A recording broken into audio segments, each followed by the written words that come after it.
இன்னைக்கு நாம் எதை பற்றி பார்க்க போகிறோன்னா காலச்சக்கரம். உலகத்தில் யுத்தங்கள் எல்லா நாடுகள்லையும் நடந்துட்டுருக்கு. அப்புறமா பசி பட்டினிகள் ஒவ்வொரு பக்கமாக வந்துட்டுருக்கு, மரணங்கள் வந்துட்டுருக்கு. இது எல்லாம் காலச்சக்கரம் அப்படிங்கிற ஒரு காலச்சக்கரத்தில் இது நடந்துகிட்டு இருக்கு. காலச்சக்கரம் எப்படி இருக்குன்னா, சர்வைவல் ஆஃப் த ஃபிட்டஸ்ட், அதாவது தகுதி உள்ளவை உயிர் வாழும். அப்படின்னா உணவு சங்கிலின்னு ஒரு இது இருக்கு, உணவு சங்கிலி. இந்த உணவு சங்கிலி போல அதிகார சங்கிலின்னு ஒன்று இருக்கு, அதிகார சங்கிலி. இந்த அதிகார சங்கிலியை போல அறிவு சங்கிலின்னு ஒன்று இருக்கு. இந்த அறிவு சங்கிலியை போல சகடக்கால்னு ஒன்று இருக்கு. கீழே இருக்கிறவங்க மேலே போவாங்க, மேலே இருக்கிறவங்க கீழே வருவாங்க. ஏழையாக இருக்கிறவன் வசதி உள்ளவனாகுவான், வசதியாக இருக்கிறவன் ஏழையாகுவான். அறிவில்லாதவன் அறிவுள்ள நிலைக்கு வருவான், அறிவில்லாதவன் அறிவு இருக்கிறவன் அறிவற்ற நிலைக்கு போயிடுவான். இது ஒரு சகடக்கால் போல் வந்து கொண்டே இருக்கும். இது துரத்தி கொண்டே இருக்கும். அதிகாரங்களும் பொருளாதாரங்களும் நம்மளை துரத்தி கொண்டே இருக்கும். இது ஒரு சங்கிலி. இது அஸ்ட்ராலஜியில் இது ரொம்ப இம்பார்ட்டண்டான ஒன்று. பஞ்சாங்கத்தில் இதை பற்றி எழுதியிருக்கும். அது எப்படின்னா சித்த யோகம், அமிர்த யோகம், மரண யோகம்னு எழுதியிருக்கும். உலகத்தில் வருஷா வருஷம் 1/3 பகுதி அழிந்து கொண்டே இருக்கும். 1/3 பகுதி அழிந்து கொண்டே இருக்கும். இது உலகத்தினாலும் சரி, குடும்பத்திலானாலும் சரி, எந்த இடத்திலானாலும் 1/3 பகுதி அழிந்து கொண்டே இருக்கும். ஒரு பெரிய குடும்பம் இருந்தால் அந்த குடும்பத்தில் ஒரு பகுதி எப்போவுமே அதுக்கு பலிக்கடா போல் அழிந்துக்கிட்டே இருக்கும். எல்லா பேரும் ஒரே நிலையில் வளர்ந்து வர முடியாது. இது அழிந்துக்கிட்டே இருக்கும். 3 யோகங்களும் மாறி மாறி வரும். சித்த யோகம், அமிர்த யோகம், மரண யோகம். அது எப்படின்னா, இப்போ உணவு சங்கிலியை பார்த்தா ஒன்றை ஒன்று பிடித்து சாப்பிட்டு வாழ்ந்து கொண்டு இருக்கும்.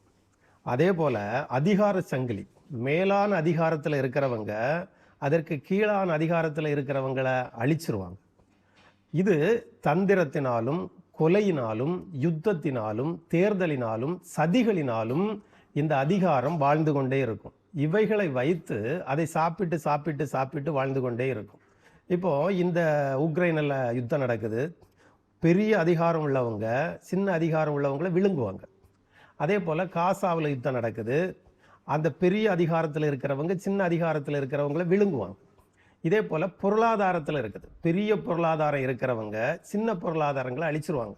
ஒரு ஆள் கொஞ்சம் வியாபாரம் பண்ணிட்டு இருப்பார், கொஞ்சம் பொருளை வச்சு. அந்த பெரிய வியாபாரம் பண்ணுறவர் அந்த கொஞ்சம் வியாபாரம் பண்ணுறவரை வாங்கி அவங்களெல்லாம் அழிச்சிருவாங்க. அழிச்சு இது பெரிய அதிகாரம் சின்ன அதிகாரங்களே விழுங்கி விழுங்கி வந்து கொண்டே இருக்கும். பொருளாதார சங்கிலி. இது பெரிய பெரிய வசதி படைத்தவர்கள் அதை வாங்கி குமித்து கொண்டு இருப்பார்கள். சின்ன அதிகாரத்தில் இருக்கிறவங்க அதை இழந்து போயிட்டே இருப்பாங்க. இப்போ இது எதனால் இது கொடுக்கப்பட்டிருக்கு அப்படின்னு நம்ம பார்க்கணும். அது இந்த காலச்சக்கரம் இந்த 4 வித சக்கரங்களை சுழற்றி கொண்டே இருக்கும். வேகமாக போய்கொண்டு இருக்கும். இந்த வேகத்துக்கு நாமும் ஈடு கொடுக்க வேண்டும். இப்போ அறிவு சங்கிலின்னு ஒன்று இருக்குது. இன்னைக்கு ஒரு மாடல் ஃபோன் வருது, ஆனால் ஒரு வருஷத்துக்குள்ள மாடல் மாறி அடுத்த மாடல் வந்துடும். இந்த பழைய மாடல் அறிவு அழிஞ்சு போகும்.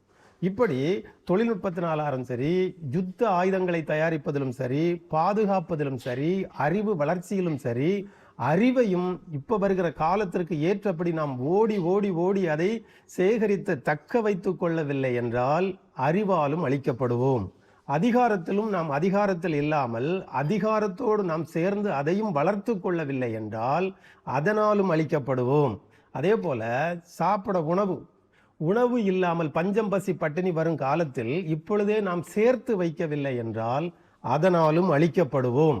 இப்படி காலச்சக்கரம் வேகமாக சுழன்று கொண்டிருக்கும். இந்த காலச்சக்கரத்துக்கு ஏற்றபடி நாம் ஓடி ஓடி ஓடி ஓடி ஓடி உழைக்காமல் படுத்து தூங்கினாலோ சோம்பேறியாக இருந்தாலோ இது நம்மளை வேகமாக அழித்துவிடும். இந்த காலச்சக்கர அடிப்படையில் தான் நாடுகளில் யுத்தங்கள் நடக்கிறது. இப்போ அஸ்ட்ராலஜியில் இது இந்த நட்சத்திரம் இங்கே வந்ததுனால, அது அந்த நட்சத்திரம் அங்கே வந்ததுனால அப்படின்னு இதுக்கு கிடையாது. இந்த காலச்சக்கரம் பல வகையான சுழற்சிகளை கொண்டது. இதில் பஞ்சாங்கம் நீங்கள் பார்த்தா 5 இருக்கும். வாரம், திதி, கரணம், யோகம், நட்சத்திரம் என்ற 5 இருக்கும்.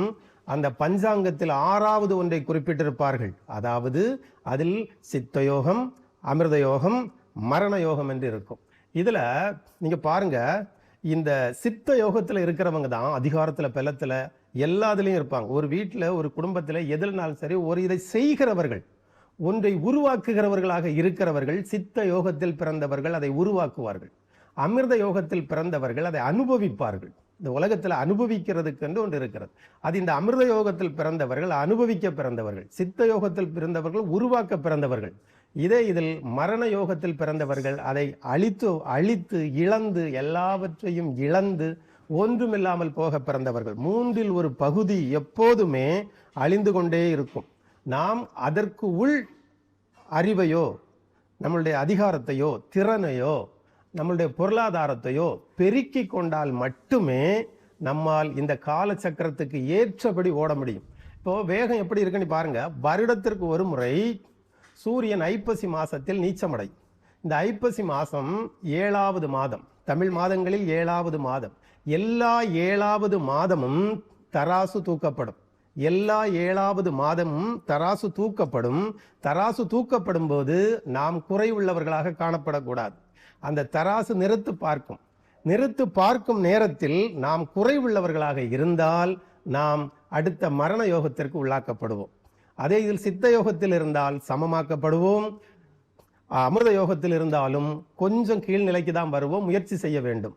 இப்படி காலச்சக்கரம் சுழன்று ஓடிக்கொண்டே இருக்கிறது. நாமும் அந்த சக்கரத்துக்கு ஏற்றபடி அதிகாரத்திலும் அறிவிலும் திறனிலும் வளர்ச்சி பெற்றும் வளர்ந்தும் கொள்ளவில்லை என்றால் நாமும் காலச்சக்கர சுழற்சியினால் அழிக்கப்படுவோம். காலச்சக்கரத்தை 3ஆக பிரித்து பார்ப்பார்கள்: பொருளாதாரம், அதிகாரம், அறிவு. இந்த 3ஐயும் எப்படி பார்க்கிறார்கள் என்றால், முதலாவது மேச ராசி முதல் கடக ராசி வரை பொருளாதாரத்தை அடிப்படையாக வைத்து இயங்கக்கூடியது. சிம்ம ராசி முதல் விருச்சிக ராசி வரைக்கும் அதிகாரத்தை அடிப்படையாக வைத்து இயங்கக்கூடியது. தனுசு ராசி முதல் மீன ராசி வரை ஞானத்தை, அறிவை அடிப்படையாக வைத்து இயங்கக்கூடியது. இப்பொழுது நீங்கள் பார்த்தால் முதல் இருக்கிற ராசிகள் எல்லாம் நீங்கள் பார்த்தா பொருளாதாரத்தில் பெரிய அளவில் இருக்கும். இப்போ சீனா, அந்த ரஷ்யா எல்லாம் நல்ல வளர்ச்சி பெற்ற பெரிய நாடுகளாக இருக்கும். அடுத்தது சீனா அப்படிங்கிற ஒரு நாடு இல்லைன்னா ஏழைகளுக்கு எல்லா பொருளும் கிடைக்காது. ஏன்னா ஏழைகளுக்கும் எல்லா பொருளும் கிடைக்கிறது மாதிரி அது இருக்கு. அடுத்தது பார்த்தா அதிகாரத்தில் இருக்கிற நாடுகள். இப்போ அதிகாரத்தில் இருக்கிற நாடுகளை பார்த்தா நம்ம விருச்சிக ராசி அடிப்படையாக கொண்ட நாடுகளாக இருக்கும். அது அதிகாரம். மீனராசிங்கிறேன் இல்லை, இது சிம்ம ராசியிலிருந்து அதுக்கு கீழே வரிசையா வரும்போது விருச்சிக ராசி வரைக்கும் அதிகாரங்களை அடிப்படையாக கொண்டது இருக்கும். அது ஆன்மா. முதல்ல இருக்கிறது 4 ராசிகளும் உடலை அடிப்படையாக கொண்டது. 2வது இருக்கிற 4 ராசிகளும் ஆன்மாவை அடிப்படையாக கொண்டது. 3வது இருக்கிற 4 ராசிகளும் ஞானத்தை அடிப்படையாக, ஆவியை அடிப்படையாக கொண்டது, ஸ்பிரிட்டை அடிப்படையாக கொண்ட ராசிகள். இதுல நீங்க பார்த்தா தெரியும், அதிகாரத்தை அடிப்படையாக கொண்ட நாடுகள்ல இருக்கிற இப்ப ராஜாக்களை பார்த்தா பொருளாதாரத்துல சிறந்து இருக்கிற கட்டத்துல இப்போ நம்ம புதின் அவர்கள் பிறந்திருந்தா எங்க இருக்கிறார்னா, அவர் பிறந்த இது ரிஷபராசியில இருக்கிறார். அப்போ அவர் பொருளாதாரத்தில் பெருசிருப்பா பெரிய அளவில் ஒன்றும் பார்க்க மாட்டாங்க, அவங்க அடிபணிஞ்சும் போக மாட்டாங்க. அடுத்தது என்னன்னா, விருச்சிக ராசியில பிறந்தது நம்ம மோடி அவர்கள் விருச்சிக ராசியில பிறந்திருக்காங்க. ட்ரம்ப் அவர்களும் அந்த ராசியில தான் பிறந்திருக்காங்க. இவங்க அதிகாரம், பயங்கர அதிகாரம் உள்ளவங்களா இருப்பாங்க. அது என்னன்னா சர்வாதிகாரம் போல இல்லை, அது என்ன இருப்பு கோலால் ஆளும் ஒரு ஆண் பிள்ளை, அப்படிப்பட்ட ஒரு அதிகாரம் உண்டு. அப்போ அது எல்லா அதிகாரமும் இவங்ககிட்ட தான் இருக்கும். இதுக்கு அங்கே போய் கேளு இங்கே போய் கேளு அப்படியெல்லாம் கிடையாது. இவங்களே முடிவெடுத்து சொல்லுவாங்க. நீங்கள் ட்ரம்பை பார்த்தாலும் அப்படி தான் இருப்பார், மோடி அவர்களும் அந்த மாதிரி தான் இருப்பாரு. உங்களை பார்த்தா அவங்க இந்த 2 பேரும் இதே ராசியில் பிறந்தவர்கள் தான். அடுத்தது அறிவில் பெருத்து இருப்பாங்க. ஒரு தனி ராஜ்யம்னு சொல்லுவாங்க, அடிக்கடி சொல்லுவாங்க. தனி ராஜ்யத்தில் இருக்கிறது கும்பராசி. கும்பராசிங்கிறது ஒரு தனி ராஜ்யம். அது தனி ராஜ்யத்தில் பிறந்த எதுக்கும் அடிபணியாது, எதிரிகளையும் கீழ்ப்படுத்தி வச்சிருக்கோம். எந்த எதிரிகளுக்கும் பயப்படாத ராசி வந்து கும்பராசி. இது கிம் ஜாங்குன் ஒருவர் இருக்கார், அதாவது வடகொரியாக்கார். இவர் எந்த ராசியில பிறந்திருக்காருன்னு பார்த்தா கும்பராசியில பிறந்தவர். இவங்க யாருக்கும் அடிபணிய மாட்டாங்க. அவங்க வாழ்க்கை ஸ்டைலே வேற மாதிரி இருக்கும். யாரையும் பாட்டு துரோகம் பண்ண மாட்டாங்க, யார் பேச்சு கேட்கவும் மாட்டாங்க. அவங்க பாட்டுக்கு தனி ராஜ்யமாகி அவங்க தனியா வாழ்ந்துட்டு இருப்பாங்க. அவங்க எதை பத்தி கண்டுக்கிடவும் மாட்டாங்க. எவ்வளவு பொருளாதாரத்தில் எதை போட்டாலும் எதை பத்தியும் அடிபணிஞ்சு போகிற ராசி கும்பராசி. அடிபணியாது, ஒண்ணுக்கும் அடிபணியாது. அதுக்கு மாற்று வழியை தேடும். தாமேல ஒரு தப்பு இருந்தாலும் தப்பு இல்லை, அதனால ஒரு தண்டனை கிடைச்சாலும் பரவாயில்லைன்னு தான் இருப்பாங்க கும்பராசிக்காரங்க. இது அடிப்படை. இது ராஜ்யங்களோட சம்பந்தப்பட்டிருக்கிறவங்க. இல்லை என்ன சொல்ல வாரேன்னா, இந்த யுத்தங்கள் என்பது வருடம் நடந்து கொண்டே இருக்கும். பழைய அறிவுகளை அழிச்சு புது அறிவு வந்துகிட்டே இருக்கும். அதே போல நாமும் காலச்சக்கரத்துக்கு ஏற்றபடி ஓடிக்கிட்டே இருக்கணும். ஒரு ராஜ்யம் இந்த காலச்சக்கரத்துக்கு ஏற்றபடி ஓடாவிட்டால் அந்த ராஜ்யம் யுத்தங்களினால் அழிக்கப்பட்டு போகும்.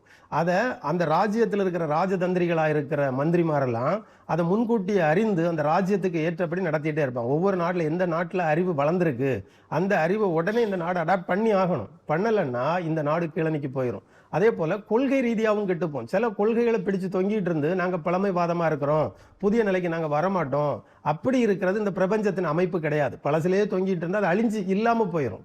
எவ்வளவோ தொழில்நுட்பங்கள், எவ்வளவோ கண்டுபிடிப்புகள் உலகத்தில் அழிஞ்சு அழிஞ்சு அழிஞ்சு நூதனமாக வந்துட்டு இருக்கு. ஒன்று நூதனமாக வந்திருக்குன்னா அதுக்கு அதிநூதனமாக ஒன்று வந்துட்டு இருக்கும்.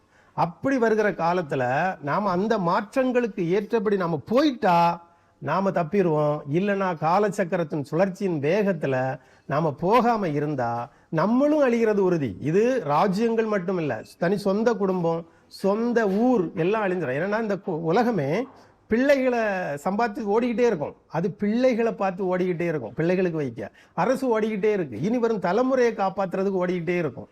ஆனால் இதில் பிழை ஏற்படும்போது ஆண்டவனும் குறுக்கிடுவான். ரொம்ப வசதியாகி பொது இதுலேயும் ஈடுபடாமல் புண்ணியங்களில் ஈடுபடாமல் இருந்தால் ஆண்டவன் அந்த உயர்ந்த நிலையில் சம்பாதிச்சு வச்சிருக்கிற மனுஷனுடைய பிள்ளைகள் மேலே கை வச்சிருவான்.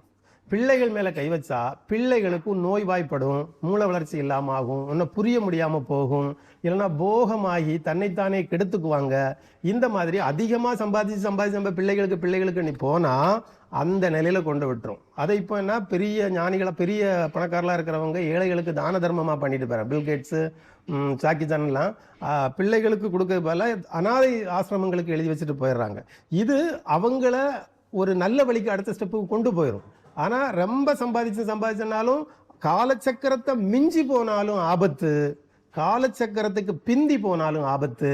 காலச்சக்கரம் போகிற வேகத்தை கவனிச்சு நம்மளை நடத்துகிற வேலை ஒவ்வொரு ராஜ்யத்தினுடைய தலைவர்களுக்கு இருக்கு. அந்த தலைவர்கள் நம்ம அதை கவனிச்சு நடத்தலைன்னா அது யுத்தங்களினால் அழிஞ்சு போகுங்கிறது உறுதியா இருக்கு.